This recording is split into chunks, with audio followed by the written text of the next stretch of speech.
guys, welcome back to Sour Season 2. I'm Bruin, your new host, and I have with me my first guest, Dr. McTague, who is the superintendent here at MCHS, so if you want to say a few things about yourself. Hey, thank you so much for having me. It's an honor to be part of the show and to be your first guest, and really excited to be here. Great things happening here in McHenry this year.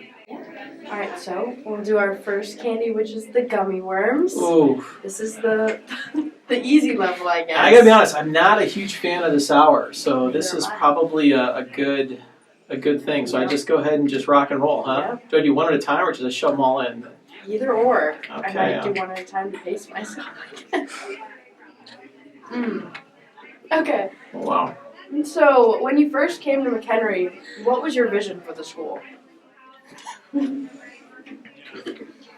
Oh.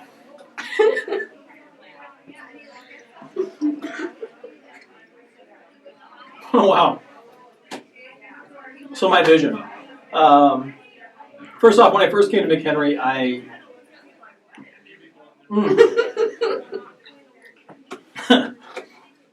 when I first came to McHenry, I definitely overall wanted to improve the experience for all of our staff and all of our students. And I know when I first got here, I mean, there was a lot of work that had to be done with our infrastructure, especially.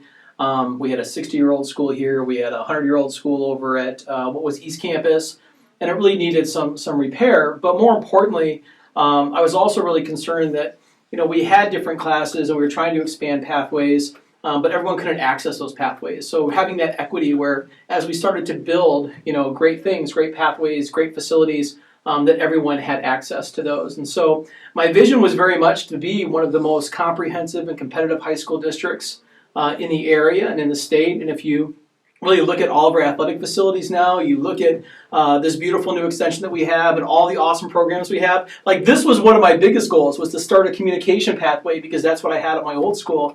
And to see all that come to fruition is really special and really awesome. So I'm really starting to see all of that come alive here.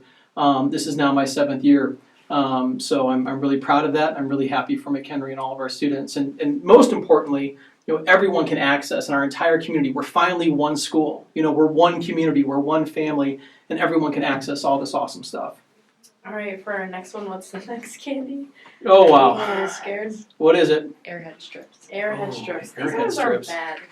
See, my kids would love this. Yeah. Yeah, this is Yeah, this one's bad.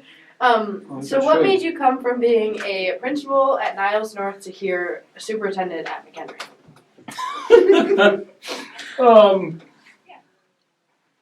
Let me come here. I think a lot of it was the opportunity. I definitely love the Northwest suburbs, and I really wanted to come back here. And this was a great district, I love the 2 high school district. It's what I was used to over at Niles when I was a principal, and I love being a principal. I loved it on so many levels. I love being able to make a difference every day in my school. And here I just found the opportunity, the challenge to take McHenry and hopefully continue to make a difference here. And so it was really attractive to me to come here and continue to be a school leader and superintendent. And it just was the right time, right place, and so far things have worked out really great. So what was the process like of being selected for superintendent? Like, how was that for you, like mentally and like stuff like that? It was tough because I really loved the school I was at. I was really connected to Niles. And so I actually struggled with the decision whether to leave or not leave. But when I came to McHenry and I went through the interview process and I toured the schools and I started talking to staff and talking to students, it really made it clear that this was the right move for myself and my family. This was a pretty comprehensive process. It was a long time, the screening and the interviews and everything.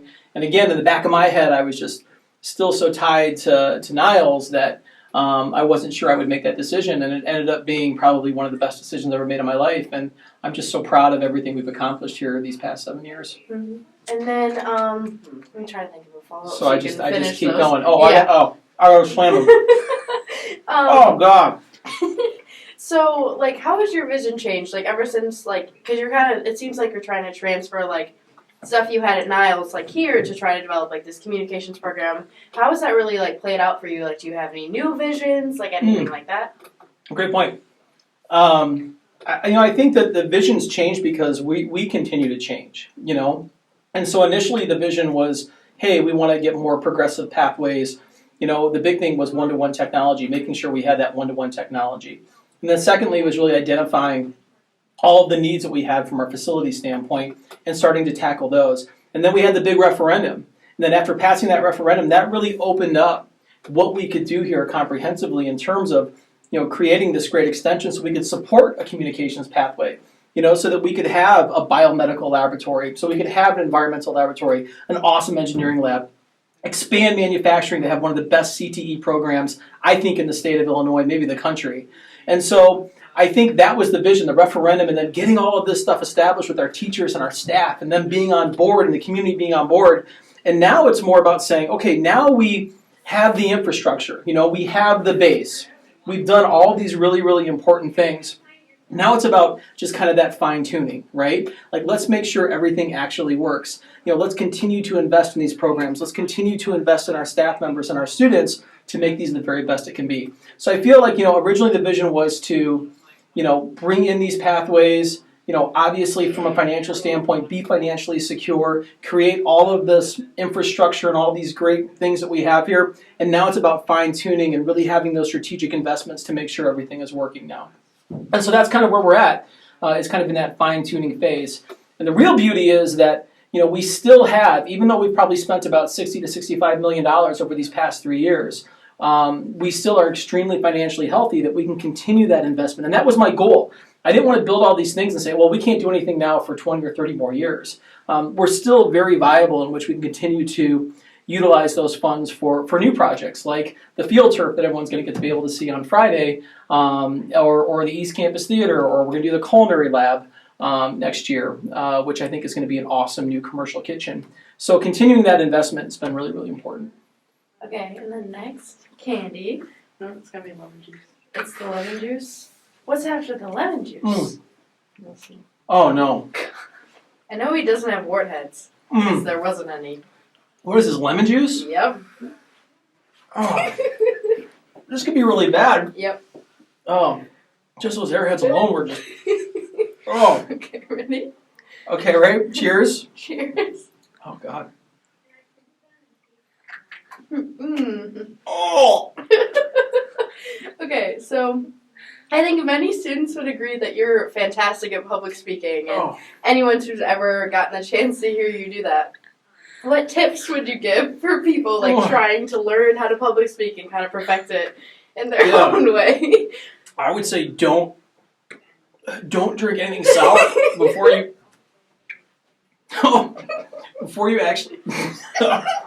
before you actually talk, because that is definitely going to impact your ability to speak. That was disgusting. It was. I do agree on that one. I just think some of that would just be, confidence in speaking from your heart and speaking from what you believe. I think, when I have to get in front of an audience, it was so easy, like during the referendum, because I believe so passionately about it. When I'm talking to students or talking to parents about how great our school is and all the different things that we want to do, it comes from a place of passion and heart. And I think if that's where you're speaking from, I think it makes it pretty easy. And I'm just lucky enough that in my job, oftentimes when I am speaking or I'm addressing different individuals or groups, that's coming from my heart and a place of passion to make our school the very best it can be. Yeah. All right. Last candy, and I don't know if I can take it. Probably one of the harder questions, I guess. Oh, here we go. What is it? Oh, you have to unwrap it? So I can unwrap it. Oh, it's the toxic waste. What is this? Toxic You might need to waste. get scissors. My hands are really small. Is this worse than the? Do I need scissors? Is this worse than the thing? The lemon juice? lemon juice? It's supposed to be. They're almost like a equivalent to a warhead, if you know what that is. No. Except sometimes they're worse depending on the flavor you Oh my have. God. And I got the worst flavor, didn't I? You might have to pick it up. I don't want to touch your candy. I seriously hope I'm going to be able to Answer the question. drive. Trifle. I'm sweating right now with my. Oh, this is just the fact how sticky it is on the plastic. You know how difficult it is to get out. You know that this is serious stuff right here. Oh boy. If it was easy to get out, it would just be weak. But this is going to be something special. All right, Okay. Ready? Which flavor do you have first? I have green. I have. Does it even say? I can't even see.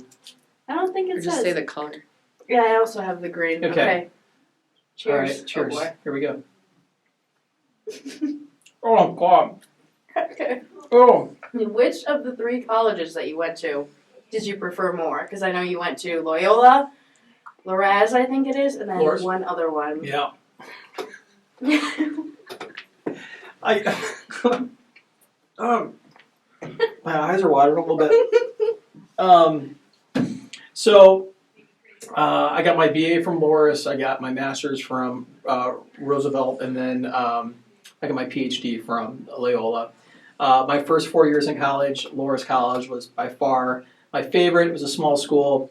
I played football there for a couple of years. I still have probably 10 just super good friends that I went to college with, that I lived with for many, many years, that I still connect with and keep in touch with. So by far, Loras, that experience was just awesome and something I'll never forget. So what kind of different degrees did you earn from those 3 different schools? I got my BA at Loras in, I believe it was political science, and it was a minor in education, or it was, I can't remember my minor there. It was criminal justice. When I was in the military, I was in our reserves for a little while. I was an intelligence analyst in the reserves. And I was there for a while. Then I went to Roosevelt, got my master's in education. And then at Loyola, I got my PhD and my administrative certificate to be a superintendent.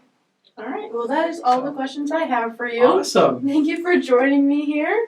Well, thank you for having me. I mean, this is great. I get to continue eating my my sour on the way out. But real pleasure. I'm so happy for you guys. You're doing a great job here in communications and media. Warrior Media is just awesome. Yeah. And so, really proud of you. Really proud of the show.